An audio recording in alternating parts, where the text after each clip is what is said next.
Welcome, everyone. I'm going to just give you a brief rundown of how tonight will work. We are scheduled to go to about 7:15. The film itself is 15 minutes long, and then we'll have a conversation with the filmmakers afterwards where you can ask questions. You can also feel free to ask questions during the movie. Just put it in the chat, and Brian will track them. And if you do want to ask a question during the movie, just either put it in all caps or put a Q in front of it, just so we don't miss it. And I think we'll turn off the music and start the film here now.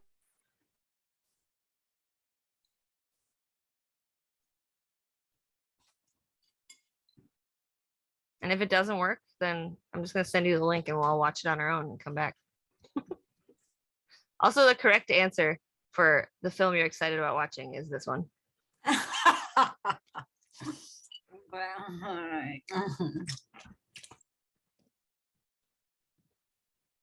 And then before I start the film, I'm just going to remind everyone to put yourselves on mute so that the only sound we have in front of us is the movie sound.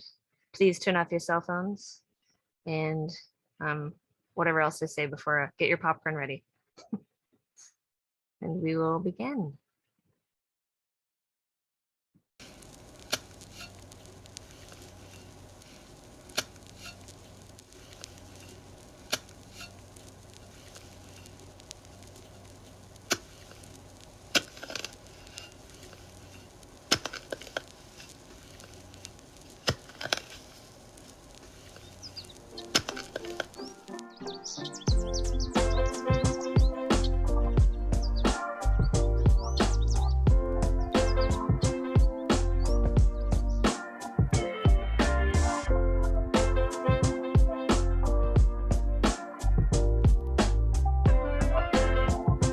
My name is Rodrigo Cala. I am an organic farmer from Turtle Lake, Wisconsin.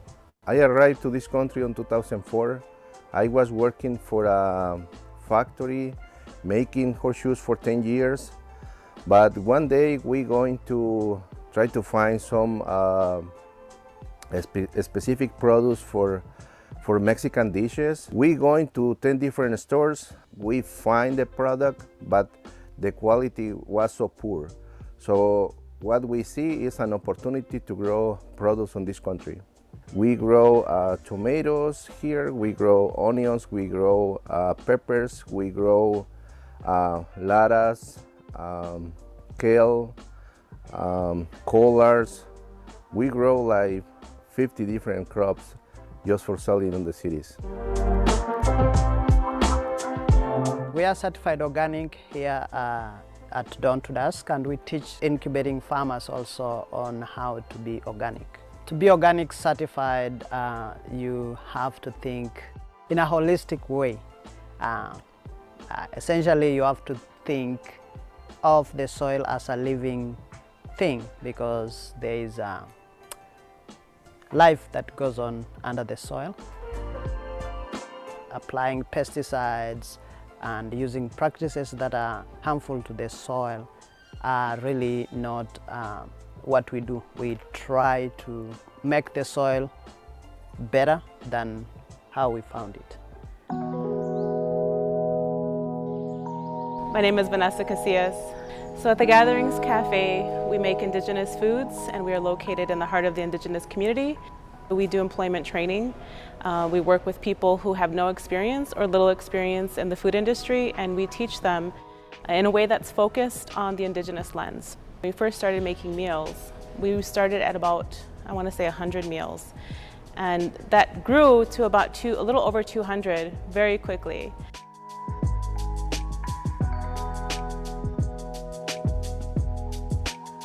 We use at least 50 to 60% native ingredients, and we try and keep the food as healthy as possible for our elders. Due to the historical trauma of boarding school, residential school, colonizing the palate in a way, so it's just being on the front line and reintroducing these natural ingredients, especially the local ingredients here in the Midwest area. Food for me represents health, it represents sustenance.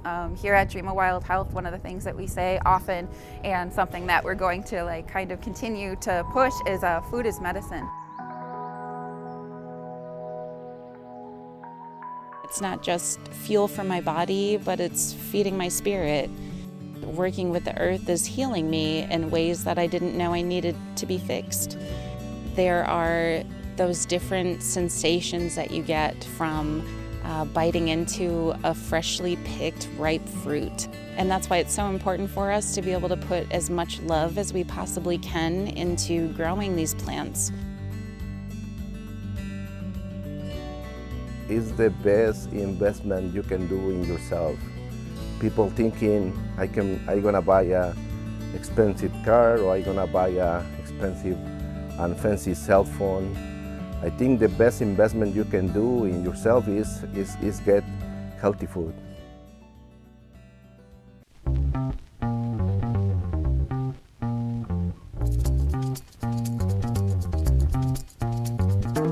My name is Julie Grossman. I'm an associate professor of horticultural science and agroecology here at the University of Minnesota, and my research focus is on organic agriculture.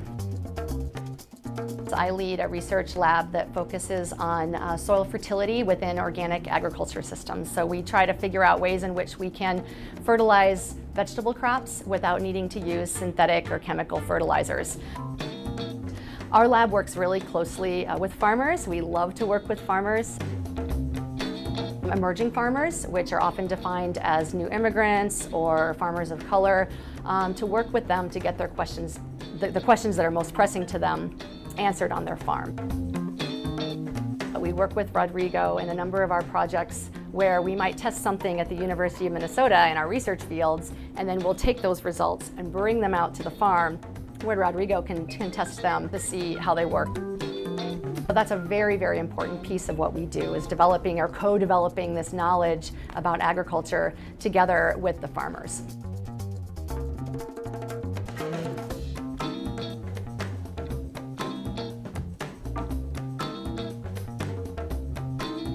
Climate change is a big issue for farmers, and I don't think it's a problem just for the farmers. It's a problem for everybody. If you want to eat 3 times a day, is your concern too. So we need to start doing realistic things for change that, and we don't have the time. People, they think it's gonna be in 20 years, it's gonna be in 50 years. I don't see that time. I see we need to start doing right now. You are what you eat. If the food has pesticides, if the food is of low nutrient value, it's the same for you. I think it's very important to know who is growing your food, where the food is coming from. It's so important for us to continue to educate the community on why our food is important, not only how it's grown, where it's grown, and by who, but here we take special care in the soil. We know that our silent coworker who makes everything grow for us needs to be taken care of and respected. Every single day we take a step and step on her. And she is carefully nourishing the crops that we're growing. Feeding the soil, ensuring that we're respecting her in a good way, just like my ancestors did, is the first step in creating a healthier food system. Our lab really focuses on utilizing natural or ecological processes that we're just starting to understand to make our agroecosystems and our agricultural systems more sustainable. Our lab studies what are called cover crops, which are non-harvested crops that are grown specifically to improve the soil. And we know, over years of research, we know that using cover crops can build soils, can help improve soil health over time. You can see small pockets of hope in the countryside where you can drive by and see that there's a covered field with green, and it's not brown. And so seeing those pockets of green means that people are trying to cover the earth, regenerate her, and make sure that we're being conservative about our soil loss. We all have a responsibility to play in taking care of our environment, and agriculture has a huge impact on the environment. We have a lot of negative implications of the way we're growing food today, including runoff of nutrients into our water bodies, which causes contamination. We have soil degradation happening at a widespread pace. Not only do we need to change things so that we're not heading down this negative path, but we need to find ways to do it better and improve the system.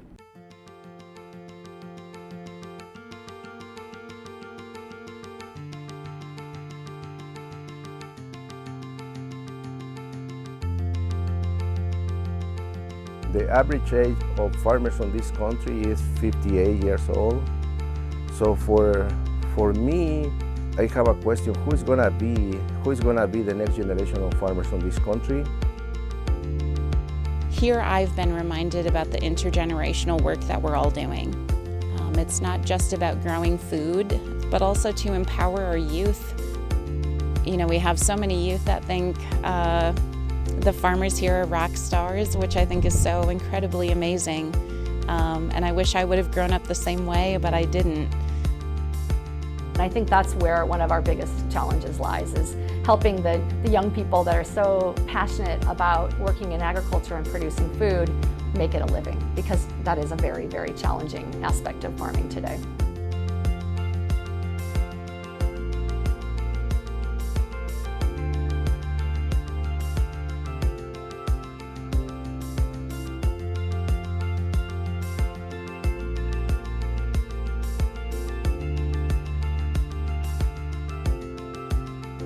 One way to break that land access barrier was for us to open up our land. We actually wanted to start with like 3 farmers, of 3 to 5, but we ended up with like 15 farmers in 2020, and that is how we decided to try and make this an incubator process. Emerging farmers here in Minnesota are a growing segment of our agricultural economy. We have emerging farmers producing many of our horticultural crops, our fruits and vegetables, on a small scale in the state, and they distribute those products through things like CSAs, mini restaurants. And so one way that viewers can actually be involved in that system is by supporting those farmers and making the effort to identify where they're selling their products.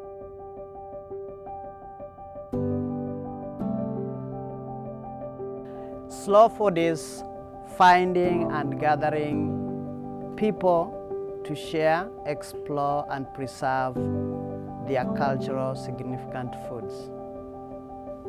Slow food for me means real food. Fast food is the food nobody cares. It's really a big industry. They don't care about the health of the people. They just care about money. When we going to see the other side of the equation, we can see slow food is the best option for families. If you have the ability to cook and try to get this healthy products transformed to a really healthy food, that means it's slow food, because you need to take the time for cooking this food. To me, slow food is health. Health and wellness is at the heart of what we do here at Dream of Wild Health. We are incredibly happy to be working with the community, to be providing a hub for health, and working with the different seeds and the different plant relatives at our farm is incredibly important to us. And teaching our youth how to see food in a healthy way and work with our healthy indigenous ingredients is incredibly important to us as well. Slow food is eating like my ancestors ate. Slow food to me in my life is having a campfire and burning hardwood ash to only collect it and save it for the corn that I'm growing in an effort months later to nixtamalize the corn in a traditional way. Slow food is indigenous foodways. Indigenous foodways mean that we're connecting with community, We're not centered on the individual or the individual experience. We're centered on our impact on the land, our impact on our environment, and the reciprocal role that food plays in our lives.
Wow, we showed people the movie.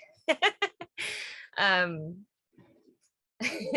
I just wanted to express a little bit of gratitude before as we start this conversation. Being the first time that I've watched that movie with other people who weren't involved in making it, I just have to say that the way it came together really felt like magic from my perspective.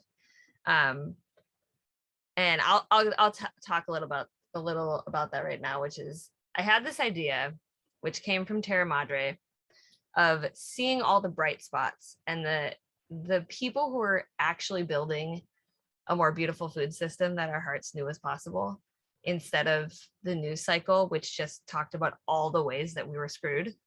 And I knew that work was happening in Minnesota, and just kind of thought, okay, well, video is the most effective way to share these stories. It's the most shareable way to get what these people are doing out there.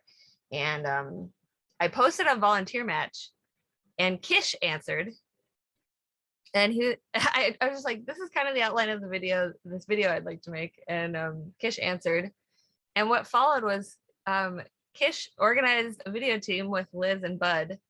And I mean, with what felt from me like very little direction, like we were able to name what we wanted to make. And then they went out into the community, and Kish, Bud, and Liz donated their time for the entire project. All of the people who showed up in the film donated their time to be in the film.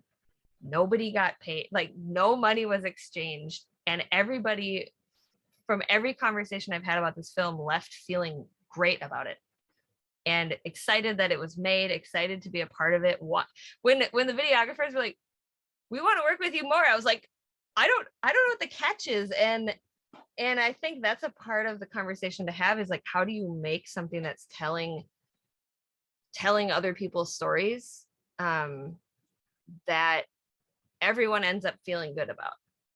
And I would invite Kish and Bud and Liz to speak on that. Yeah, I can take it. First, this has been like super exciting and kind of scary to show this off to everyone. So really appreciate you, tuning in tonight and coming joining us. I think one of the coolest things about the film was just the fact that it was volunteer, and the fact that there was like no money involved. So it was pretty disarming. Like when we approached people and said, hey, we really want to interview you, and they were just like, okay, well, what's the catch? And it's like, there is none. It's like, we're doing this like for fun, like, to tell a story. And it's like, we'd love to have you be involved. And it was just really cool to see how like everyone's guard kind of like went down, and they were just so willing and interested in helping us out. And then once they kind of figured out what we were trying to achieve, like everyone was just super excited. We actually got connected with more organizations due to like just because it was so collaborative, and we just invited a lot of people along with us.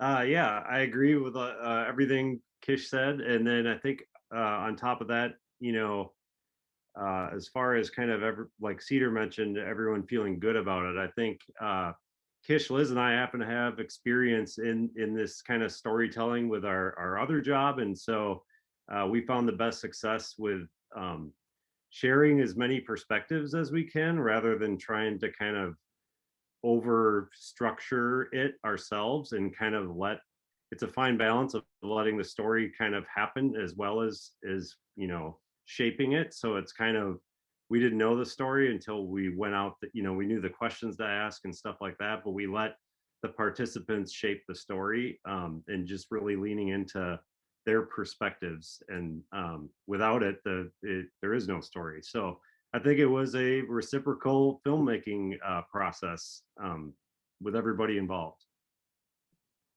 Yeah, and I think from a storytelling perspective, really appreciated the freedom and flexibility that Cedar gave us just to kind of run with this project. And other projects you may work on have a really, finite structure, and there's a lot of really specific directives. And this, we had so much freedom to just go out and listen to how people talk about their work and hear about it in great detail. So I think that was a great, part of this project too, was just trust and freedom and flexibility, and everything kind of came together. It was a very organic process, no pun intended, but yeah, I think we just had a blast working together on this project, and really pleased with the great collaboration all around.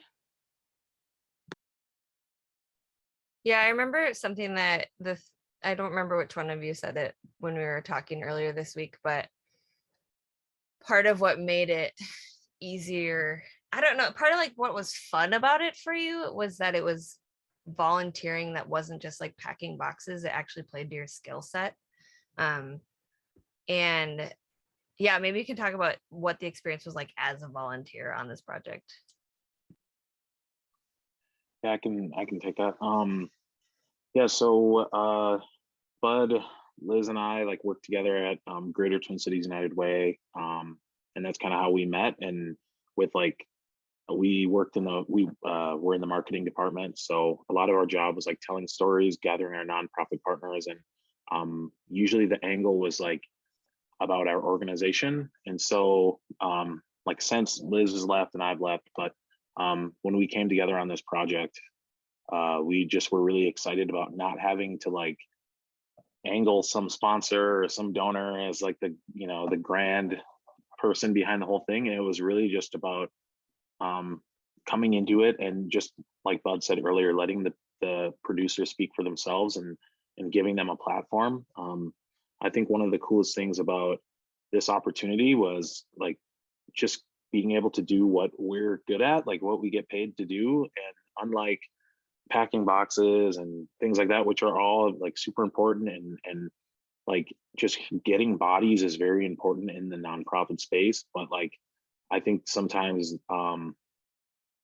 I've noticed that like creative people want to help, but they don't always have the opportunities, or they don't know how. And I feel like during this process, just with speaking with other local filmmakers and creatives in this area, like people have been like, wow, how did you hear about that? Like, I would totally do that, like if that was an opportunity. So I think like for small nonprofits, especially, like if you just it takes some work and planning up front, but if you just like open up your organization and think about things differently, and think about and really like trust people and allow them to take what they're good at and let it fit for your organization, I think you can get some really cool things that come out of it. And I think one of the really fun parts about this was like getting to like I said before, like getting to do what it's like what we get to do best and what we get paid to do, but getting to do it like with no agenda in mind.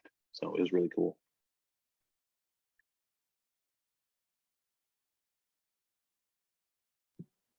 Yeah, and I think just from being involved, I mean, basically my involvement stemmed from Kish reaching out saying, hey, there's this project, it's taking shape, would you want to be a part of it? And I think it just speaks to, you know, the value of all the different networks everybody has, all the different contacts, and you never know, you know, how those may come together for future projects. And, you know, volunteering is a great way to stay connected to people in your life. And I think this was great. You know, we all have, you know, busy lives and lots of things going on, but this was a great project to stay connected to colleagues that I haven't seen in a while and to work on something really special. So, you know, I think, yeah, this all came about because of a volunteer match post. So you never know, you know, what you're putting out in the world and, you know, who may come and get connected to it. So it's a great testament to that. Yeah, and I think another part that was great about this project is, you know, we were excited to go out ourselves, learn more, meet the people behind doing the work and creating this story to tell. But as well, we found that the participants, the producers, they too have their own perspectives and agenda, and we're very excited to, as far as like Cedar said, us leaning into our skill set. Like they were excited we were there. I should hope seem to be with video gear and capturing their story. And our intention is to turn a lot of this footage back to them for their own, you know, little agendas. If it's Rodrigo funding to get more chickens, or Moses with his situation there, we want this stuff to be their content. And so I think that's kind of a under leveraged thing is volunteering, you know, marketing skills and championing these people and their stories and their great work. So that was really motivating for us on our end, for sure.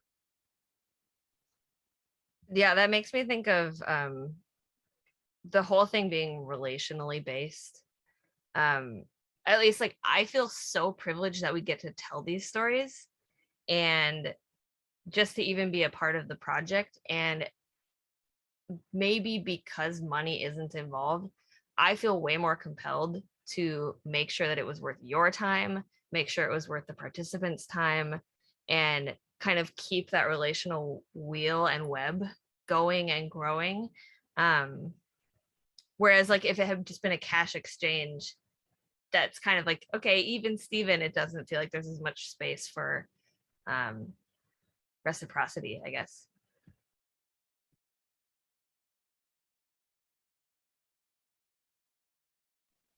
Yeah, I noticed there was a question from Carmen. After filming and showing this mini documentary, do you feel it's important to do a more in-depth? Yeah, actually, that's our plan. We, along with like this larger story, we've started on like mini stories for each of the producers involved.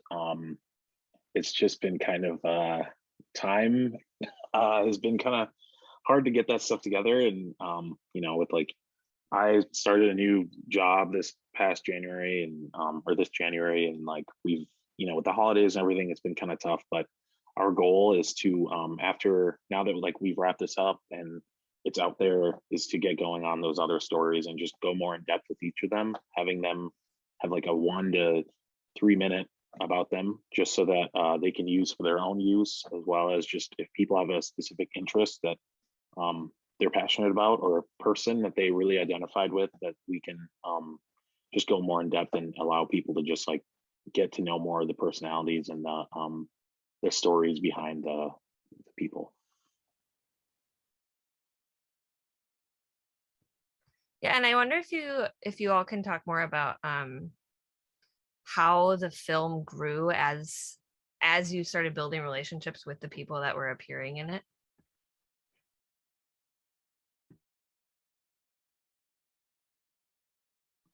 Yeah, do one of you two want to take this one? I feel kind of bad taking all. Yeah, I can. Yeah, it was neat to see these. We started with the kind of a list of people that Cedar provided, and we researched who they were, where they were, location wise. We tried to intentionally, be very kind of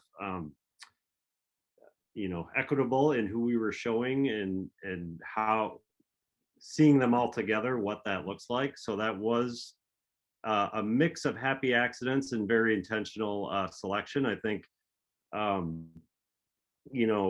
right people, well, the people that reached out to us worked magically together. We didn't know ahead of time that Professor Grossman knew Rodrigo and all that kind of stuff, and until we went out and shook hands and showed up on on location, half of the stuff we didn't even plan to go get. It was, oh, you guys are, what are you up to?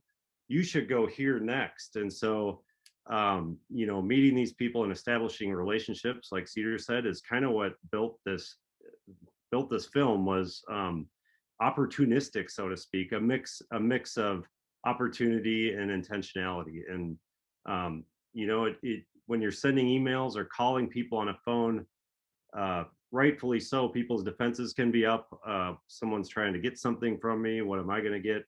But then going and meeting in person and just kind of building the relationship led to the next step. And so a lot of this film just kind of grew as it went and as we did it. So that was, to me, that's very exciting. I kind of like working that way.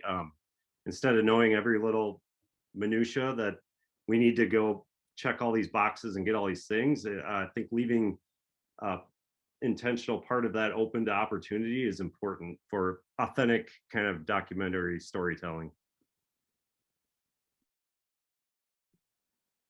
Yeah, and I think major kudos to Kish, because he led, those initial reaching out, kind of almost cold emailing, cold calling people. There were a ton of people he reached out to, and basically who we have in the film is, just who was able to do it and respond. There were a lot of people we wanted to connect with and just didn't have a chance to. So, I think this is really the tip of the iceberg of the community here. And there's so many more stories we could tell. There's a full-length documentary we could do about every person who appeared in the film. So, this was really, I think, for us, an undertaking of kind of grappling with weaving this all together. And, some of those kind of storylines and through lines for the film kind of came together as we collected all this footage, and then we're kind of parsing it out. And, that was the biggest undertaking, I think, for weaving together something really cohesive. It did come together naturally. And when we kind of broke it up into those chapters of the Good Clean Fair, which aligns with the slow food vision, that's kind of how we solved for that. But yeah, there's a huge community here, and this is just a small window. And yeah, we're happy we got it. But yeah, Kish did a lot of legwork there and was really tenacious with reaching out, and that is, not a small undertaking. So.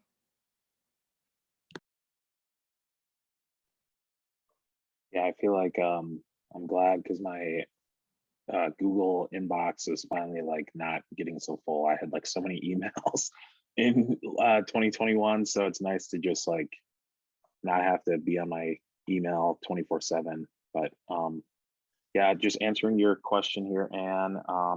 Yeah, when we reached out to Moses, we saw him on on the Slow Food Minnesota website, and so we were kind of like, oh, it seems like there's kind of a natural connection here.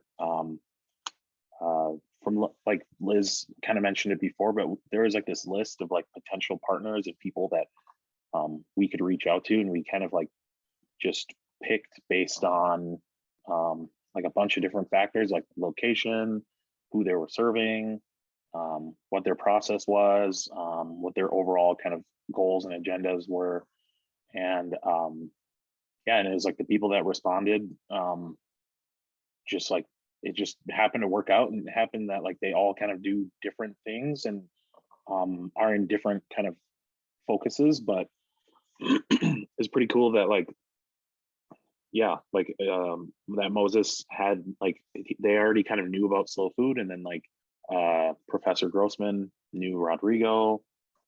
Rodrigo knew about like the slow food movement. And then Caroline's question, did we know about slow food before? What is biscuits and gravy? And then was there a rough screenplay? So the first one, I actually didn't. When I saw the post, I like did some research. I was like, is this like, like a political group or like cult or something? And, after it checked out, I was like, okay, I'll reach out. And then for me, it was just a lot of learning. I think one of the coolest things about this project and a lot of things that I do is I really enjoy like being new and just absorbing as much information as possible. And I think with this project, we really got to like observe what we were doing, and even like in my personal life, like I feel like I've re-examined like the food I'm eating, the food I'm feeding my son.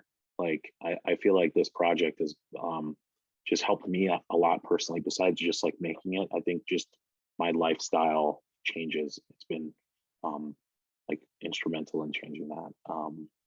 Biscuits and gravy is kind of like our kind of a joke, but it's the name of like our kind of little group of storytelling. It's like a storytelling collective of us three, but it kind of started out of just our love for biscuits and gravy, the food. So and then the screenplay, Liz or Bud, do you want to take that one? Just like the process. Sure. Yeah. I mean, yeah, really, again, this was such an open-ended project, but there was, a description that Cedar put in the post that she was looking for. And so we really took that as a seed of a premise, and then just built out the story from there. And again, kind of going out to meet with all these people, we really just asked them, tell us about yourself. How'd you get into food? What do you do here? What happens here? So it was really almost like someone was giving you a tour of what they do in their location, and then hearing some of people's own philosophies around food and the work they do, why it's important. So wanted to capture that as well. So we just had kind of that premise of the idea, and then just built questions out from there. And then there was a lot that happened just on site that Kish and Bud were there asking about what's going on. So things that you pre-planned, but then a lot of things that just happened being on site. And then again, kind of pulling all the footage together and parsing out something really cohesive from all these different people is what we were tasked to do. And so that's kind of the undertaking we had in post-production, and sifting through footage and trying to get those sound bites, best we could. Everybody said just amazing things. So that was, I think, the hardest thing, was whittling it down. And again, there's much more to the story than what we're seeing here. So.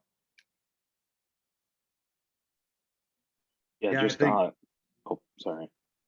I was personally kind of intimidated at the beginning of this project because I knew next to nothing about slow food. But I thought, the more I thought about it, as a documentarian, it's like, well, that's what it's all about, right? Like going out and learning and digging and putting pieces together and defining what this is. So like Liz said, we kind of took a look at the slow food language, and we set out to define that with storytelling content. And so I think that's what kind of gave us the structure, so to speak, of what we went out and got. And I'll just say about like sifting through the footage, this project had like over 5 terabytes of footage. So like the first cut was pretty long process. Took, I think, almost like a month, just because I kept getting like frustrated mostly with just like how much there was, like having to cut, and it's like, oh, this is so good, but it doesn't make sense. Oh, this is like we want more of this, and then trying to like make sure. I think the other thing that was kind of a challenge at first was figuring out the right balance, not over leveraging too much on certain stories, because it's like it's not just about one group or one person, but then also making sure everyone had an equal amount of representation, and making sure that everyone got to share like at the end just like what their own kind of like call to action was. I think that was one thing that was pretty cool, was we requested from each of the producers that they provide a CTA, and we just really wanted to make sure that they got as much like visibility to the issues that they're focused on, more than just like the platform for to tell their story. We really wanted to drive impact, and I think that's one of the coolest things about this project, and seeing it now as it goes out, is just seeing how many more people get to learn about what these people are working on, and then also get to support them. Yeah, I'm also thinking of a conversation we had early on, which was there was the initial description of what the film idea was, and then there was kind of knowing what producers, just for you guys to have a sort of target list. But I remember having the conversation, which was like, this film is not about slow food. It will be about slow food without saying anything about slow food. Like, don't talk about slow food. It will be about slow food. And I remember, I think maybe because you're coming from a United Way background, it was like, okay, but like, should we put some language in about, and I'm like, no, just like, don't push any agenda. And it was kind of interesting. This is me speaking from a slow food leader perspective, is interesting because like, I think we started this like, what, 2 years, year and a half ago. And that was when a lot of shifts were happening nationally, and maybe the international vision was not quite so aligned with where we were going nationally. And so I feel like a lot of conversations were like explicitly saying like, no, this film is anti-capitalist, anti-colonial, like very like the people who are subverting the industrial food system. And yeah, I don't know, it was just really funny, I guess, from my perspective, to have that be the thing to communicate, is like, don't make the film about slow food. It will be about slow food without being about slow food. I really liked that it was really gave a flavor for Minnesota as a region. Thank you so much. Appreciate that. Tracy asked, did the farmers have an opportunity to meet each other? Actually, I think a lot of them just through connecting in like the nonprofit community and in like the farming communities. I think a majority of them knew of each other, or they actually know each other and have like maybe not like, you know, best friends, but like they like know of each other and have talked before in the past. Professor Grossman's like seminars were one that a lot of people in the like growing community like attend and show up to, because she really helps out local farmers. And then I think like Julie and Rodrigo, Professor Grossman and Rodrigo know each other personally. And I think a lot of the like on the Franklin corridor, the like MAIC and Dream of Wild Health know each other just through the work that they do within the indigenous community. Thank you. I just was curious, so I appreciate that. Yeah, and I think when we were brainstorming ways to kind of deploy this or roll it out, or what do we do with it, in an ideal world, in a non-COVID times world, we thought a great idea would be having some multiple viewings, not just, you know, one big one, but like at different farmers markets or in person, and then inviting 2 or 3 of the producers, if they're at those farmers markets, to maybe talk more about their work, and this kind of would tee up some of that. So it was meant to be kind of with that potential in mind, I guess, so to speak. But here we are, kind of stuck to these virtual tools for now. But I still think, to get back to that point, it is about kind of networking and getting to know people and each other that are all involved in this. So that was an intention. It's just a hard environment to do that in right now.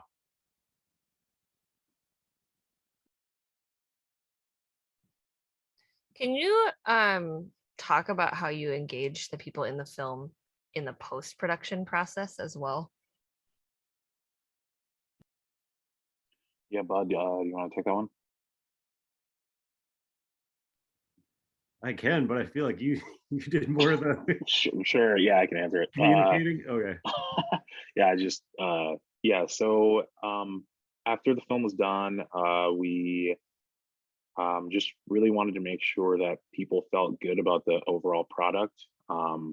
We didn't want it to go out, and I think that's something that we've seen, not necessarily at United Way, but we've seen kind of like with like kind of media interviews or journalism.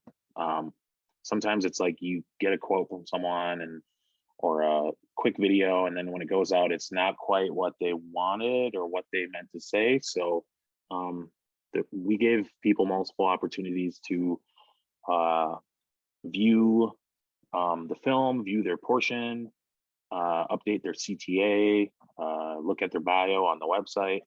So ideally, I hope no one comes back and is like, that's not what we wanted. But I feel like we gave, with a pretty small group, we've like we're in really good contact with all of the producers. Like they have, my email, my number. So and we like just talked to Kateri like yesterday or 2 days ago. No, today. So via email. So it's like we've stayed in communication with everyone, and we've like really tried to make it about like their stories and not necessarily like us doing it like for credit or whatever. It's kind of just been a fun project, and I feel like when I talk about it, like I'm just excited that I was even a part of it. Like it just like I think I first like made contact with you, Cedar, in like December or something 2020, and from there it's just been like a really awesome opportunity that I'm super grateful for.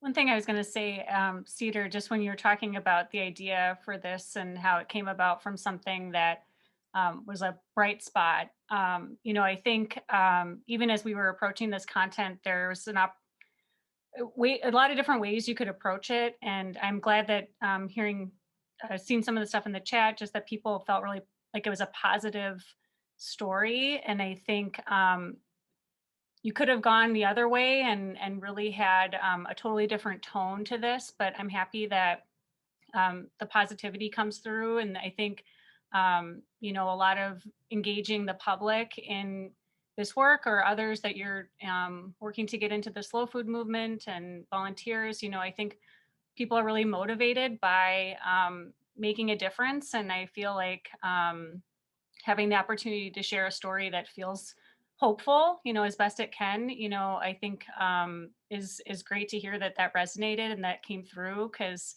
that was our intention. And I think, it hit the marks, it sounds like. But yeah, just calling that out as well, because I think, yeah, there's a lot of challenges too, and a lot of things, headwinds, and a lot of complicated problems. So getting people engaged in this will be important, and hopefully people are excited to get involved and motivated by creating positive change. So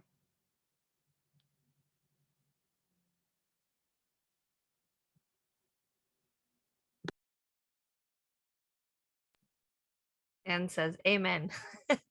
um, on that note, I wonder if each of you could speak to maybe not the maybe the most inspirational thing about engaging in this film for you and in the experience. I think for me, even just the premise of this project and Kish reaching out and saying, there's this volunteer project, I'm not quite sure what it is yet. Would you want to be a part of it? And I think, for me, some of the best things that have happened in my life have come from saying yes to something that maybe wasn't totally formed or that was an idea. And so I think, this is as I was reflecting on it, like that's, kind of what this was. It was something that wasn't a, laid in stone path and something really defined. We kind of got to shape it. And so, I think having an open mind and yeah, kind of having serendipitous meetings or staying connected to people and kind of saying yes to things that maybe are just an idea at this point is something that I don't know, has proven to be, yeah, just great things have happened um, for me when I've done that. And so, yeah, inspired to be involved with the project. And it came from saying yes to a friend with an idea. And so there's a lot of places where that I think happens for all of us in our lives. And you never know what can happen from, yeah, chance meetings or people reaching out. So that's one of my takeaways for sure. Yeah, I think mine was for me, like I had never done this before in like this kind of magnitude. So I think it was just saying yes and allowing this stuff to kind of figure itself out. Like I don't know if I even told you, Cedar, but like we didn't own a camera when we reached out. Like we Bud got a camera, I think like 2 weeks or 3 weeks before like our Moses shoot, and we that because it's like we were using like the United Way gear for work, so it's like we didn't have like personal stuff. So and then I ended up buying a camera last summer, but like we didn't even have like the necessary gear necessarily, but we just had like vision and just kind of motivation to do high quality work. And we were like, the technology and the gear will figure itself out, but it's like if you have the idea and you have the people, we'll figure a way to get all this stuff. So I think and then like editing that long of a story, I think like Bud and I have both done like relatively short stuff, like under 5 or 3 minutes, like for social media and for like brand anthems and things like that. And so getting into like a longer I think I remember, Cedar, you said yeah, this could either be 5 minutes or 20. And I remember being like, 20 minutes, like there's no way, like there's like what would we even do? And then like after we talked to 5, 6 people and like started looking at the footage, we were like, oh, this is going to be like a pretty long thing. So just like the approach of like going through a longer film, and then even now, like it's been so long since we shot it, but like just bringing it back up, getting it ready for like release has just been like a really interesting process, and it's just taught me a lot about these kind of projects and how it's really like a marathon. It's not a sprint. It's you just have to keep doing little things, making little contributions, and some days aren't great and some days are really awesome, but it's like it all kind of balances out and it just makes it really fun.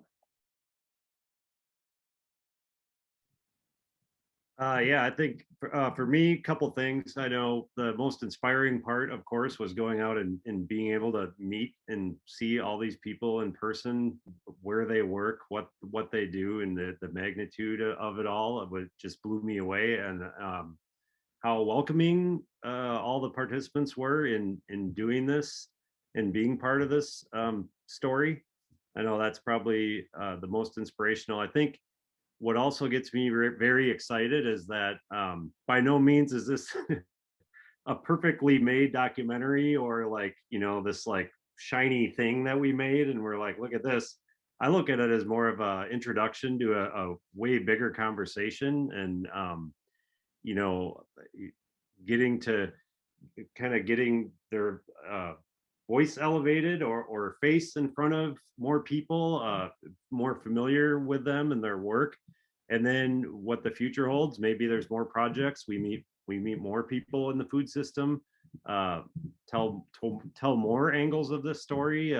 There's so much to it, to distribution and all the things, all the challenges. So I think that's what excites me, is it's just kind of this I feel like we made a good decent introduction to a way bigger story. So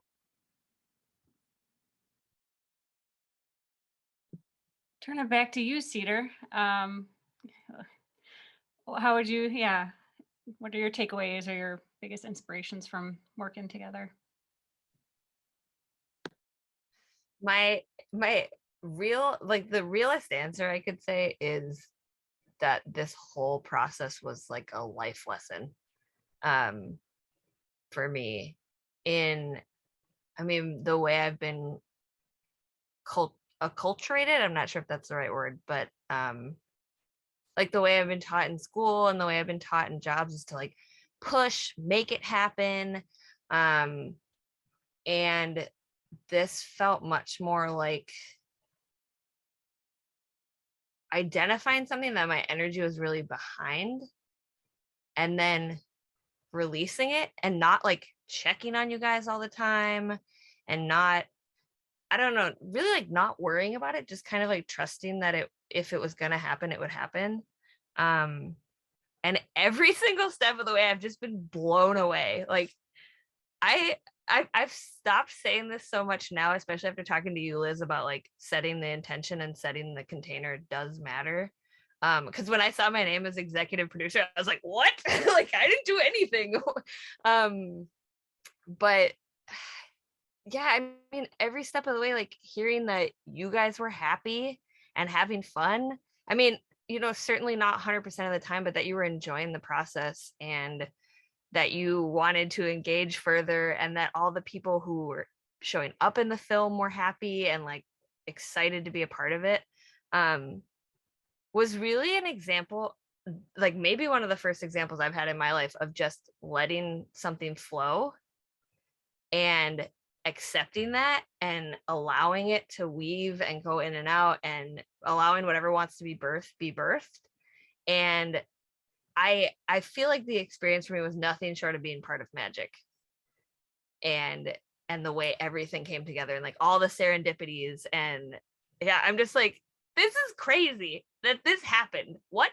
Like yeah, and I feel like nervous saying that because I know that you put in so much time. But from my perspective, I'm like, I feel like we just cast the spell and this thing is here now and it's beautiful. And I don't think I told you this, but when you sent me the first edit of the film, I was like, oh man, here's the moment, because there's a lot of people who say they're graphic designers and they just know how to use Adobe. And there's like a lot of people who say they're photographers and they just have a camera. And I was like, all right. And I pressed play and I was like, this is amazing. And I just like couldn't share it with enough people. I was like, you have to see this, you have to watch this, look at this thing that we're making, this is amazing. So yeah, I guess like following the flow of the universe really is like my biggest takeaway. Yeah. Yeah, I think like for Bud and I in particular, like we kind of use this project as kind of like all the things that we wanted to do at our job, but like people didn't listen. Like it's like while we're working on the video, we're thinking about the graphics and we're thinking about email banners and social media banners, like things that people are going to look for eventually. Having like multiple like an Instagram sized video and a Facebook sized video and a LinkedIn sized video, so that like regardless of what platform you're on, you have a 30-second cut that you can share and it fits for the platform. Thinking about the copy, thinking about like the press release, like all these things. And I think like Liz was super helpful, like from beginning to end, with just like thinking about the written piece, because I know Bud and I were really focused on the visuals and making all those things come to life. But like Liz was really instrumental with with the press release plan, with the website content, with the bios. And so yeah, it was just awesome, because I think all of us we've had our like qualms in the past with projects, and so we really wanted to do this right, and we really wanted to like go like above and beyond, even though like it like quote didn't matter. But I think to us it was like really important that because it wasn't a paid thing, like we almost felt like like we can go so much further. And so it's super awesome just seeing how everything is now.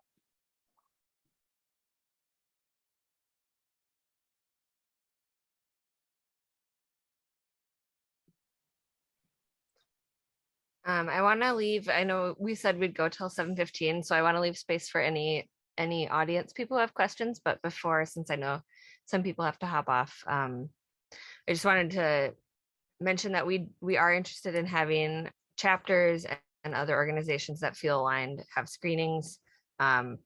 Willow, who's another slow food leader, asked me about the cost associated, and I don't foresee that being a thing. Like mostly we just want to have these people share their stories. And as far as where money comes in, the biggest thing is that we want the people who participated in the film to be supported.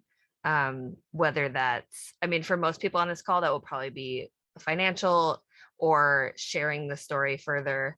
For people in Minnesota and the region, it could be volunteering, it could be liking on Facebook or social media. And also finding your organizations that are in your community and sharing their stories in a way that feels good for them, which is a conversation of asking them what feels good for them. But as far as this film goes, yeah, Brian posted the link in the chat. The slowfoodminnesota.org or slowfoodmn.org/documentary is where you can find all more information about the producers, how to connect with them, how to support them. And yeah, and if any of you three have anything more to say on that, then go for it. Otherwise, I would open it up to questions.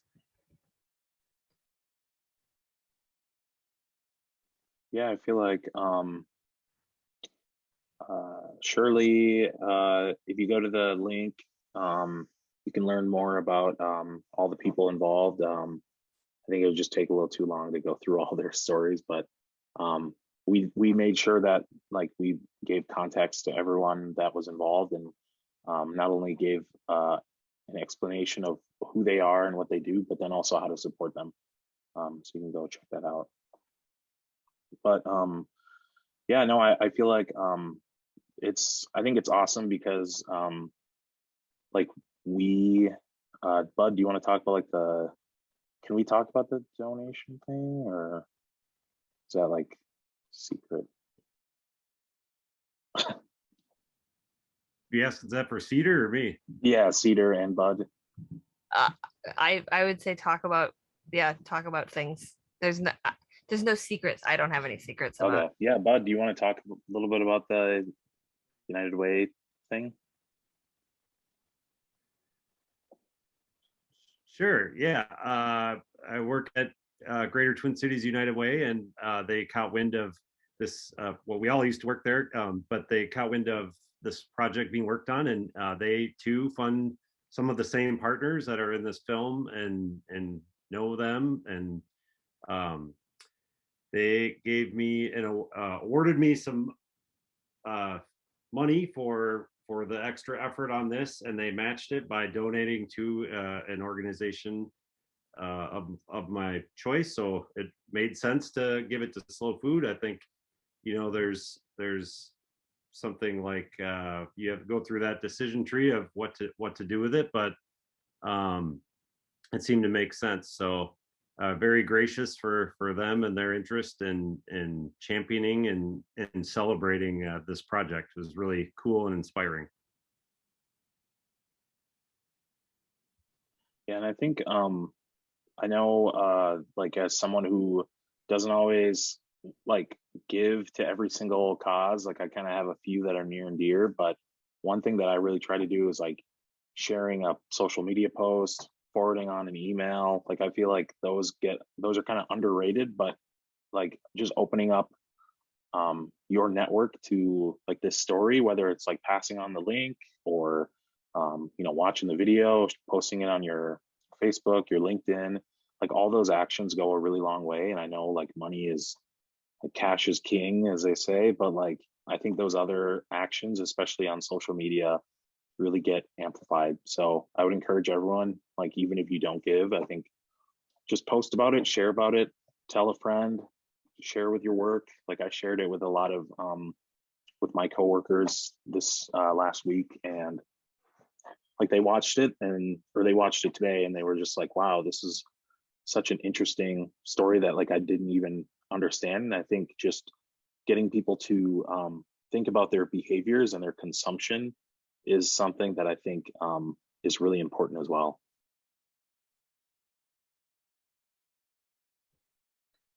Yeah, and I think something else that I wanted to bring up with the United Way donation is that it brought up another conversation, which something that's been at the forefront of my mind in making this project is that we don't exploit the people and aren't extractive to the people who did share their stories in this film. And getting a donation from United Way made me think like, oh, it might be easier for people, like the go-to decision for where to donate might end up being Slow Food Minnesota, and I want to be cognizant of that, because I mean, part of it is like I feel like I didn't actually do that much, and so I think there is space to take donations directly for Slow Food Minnesota to support future storytelling, and this is a conversation we've had with our chapter board, but being really transparent about how much, like where that money is going to go, and also being transparent about so like we decided that 25% of it will go to Slow Food Minnesota specifically for storytelling, and then the rest of it will be distributed between the people in the film. And that was many conversations to come to that, but ultimately I think it's important for you to know that like that was also part of the process, is being mindful of the relationships in this. It doesn't end when the film is finished. It continues on through the whole distribution as well.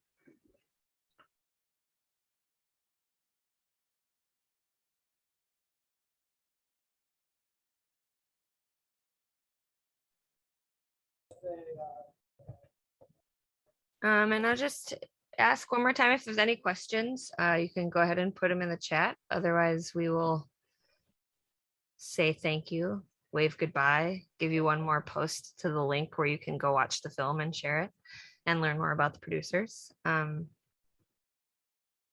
and it's been really, really great to share this with the public and all of you for the first time.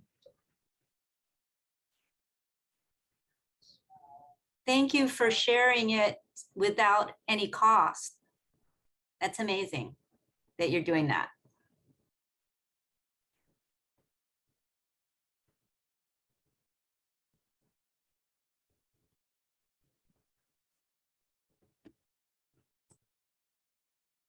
Yeah, I feel like yeah, it's just, I think for me it's I never like thought of this as like a, I don't know, like trying to like, I think just getting it out there has been like the most fulfilling thing. So I'm just excited that we can like get it out there. Like there has been like, I know my family and like relatives have been like, what happened to that, that film you were working on? And so like being able to like put it out there and be like, see, we made it, has just been like so exciting. And I think especially because it's such a good cause, and it's such a important issue that like impacts everyone, regardless of where you live, what you do for work, where our food comes from, and how you feed the people that you care about, like is gonna matter. And I think, with the last couple years, we've really seen how important it is to really understand where your food's coming from, and just how important it is, and how many people don't like have access to it. So yeah, I think it's like for a lot of different reasons, I'm just excited that it's out there, and we'll just kind of bring up more conversations, and just allow people to kind of observe and think of things differently.